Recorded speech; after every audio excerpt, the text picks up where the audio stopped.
sukulumya magezi weyerula gwe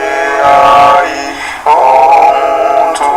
menga omusizi omusukulumu w'ekifaananyi kya nnyina Katonda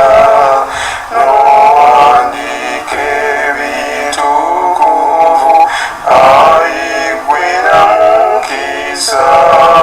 era n'otusobozesa okutegeera obuyitirivu bw'ekitiibwa ky'obubeevu obwa Kristo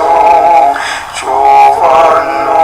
otuwolereza